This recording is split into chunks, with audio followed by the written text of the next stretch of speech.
Ayan guys, inadubo ko muna ang aking gagawing humba. Ayan. So, hindi ko naman masyadong ano talaga sila guys. Parang brown lang ba konti. Ayan.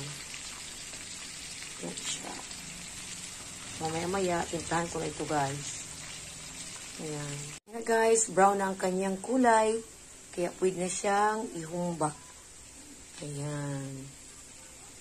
Ayan siya guys. Yan.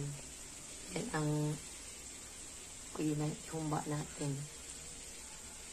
Ayan na guys, ang ating pata pork humba. Ayan. Huwag kayong magtaka kung bakit meron itong sili na maanghang. Kasi ang gusto ng mga anak ko guys, yung maanghang ba? Ang ulam.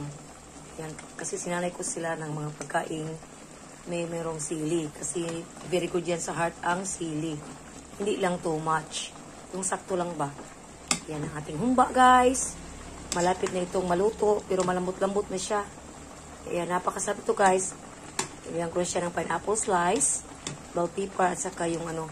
Nilagyan ko din ito guys ng seasoning at Sprite. Kasi hindi ko yung napakita doon. Hindi ko napakita yung Sprite doon sa ano, yung first ano ko. Napakasarap ito guys. Uy, itong humba. Humba di Cebu. Yan. Kasi masarap kami gumawa ng humba guys. Kaming mga Bisaya. Masarap kami magluto ng humba. Yan. Mamaya, luto na ito guys. Itong ating pork pata humba. Ayan.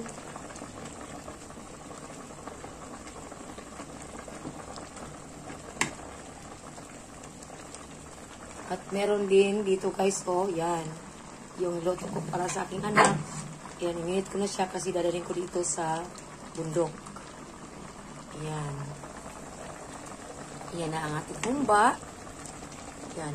Malapit na itong maluto. And guys, thank you for watching. Bye-bye!